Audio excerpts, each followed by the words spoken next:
Tu reconnais cette sensation de colère qui se manifeste quand t'as rien d'autre à faire que de penser. Penser à des regrets, à ce que t'aurais pu faire de mieux, aux occasions que t'as ratées.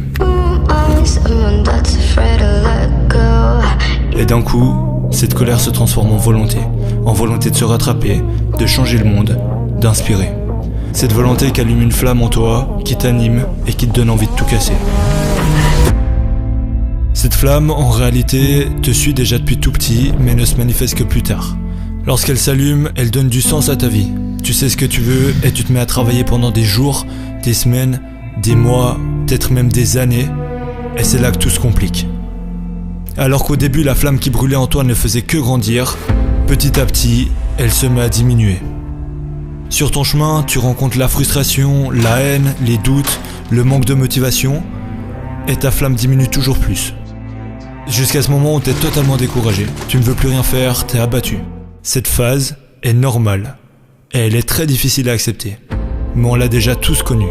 Il y aura des jours où tu ne progresseras pas, des jours où tu n'avanceras pas, des jours où les émotions vont te surmonter, jusqu'au jour où toutes les raisons seront bonnes pour abandonner, et ta flamme s'éteint.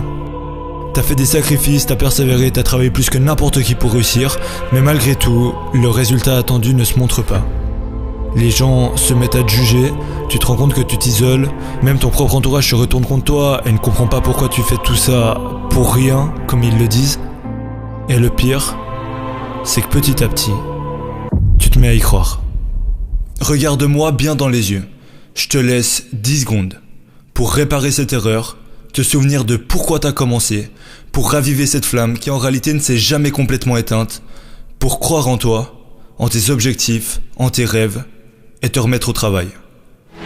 Pour réussir, peu importe le domaine, il te faudra des années de travail.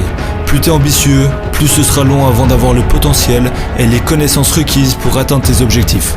Les études ont démontré que pour maîtriser parfaitement un domaine, cela demande 10 000 heures de travail optimisé. Donc même en travaillant 8 heures chaque jour dans un domaine spécifique, il te faudra plus de 3 ans pour devenir un expert dans le domaine. La constance est la clé de tout succès. Every time you break, and in every way that you break, it's definitely a chance for you to give up. But there's also opportunity. There's opportunity to get stronger. And as you crawl up and out of that dismal and wretched place, and you're covered in blood and sweat and dirt and filth as you rise above what you were, and as you take the form of who you are supposed to be, you will see that in the very act of standing up, in the very act of fighting on, you will become and you will remain unbroken. On est tous incroyablement forts quand tout va bien.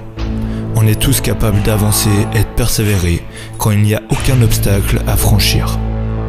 Mais la différence ne se crée pas quand tout le monde est fort, mais quand tout le monde est faible. La différence se crée dans les pires moments, quand il faut aller là où personne n'a envie d'aller, là où tout le monde abandonnerait.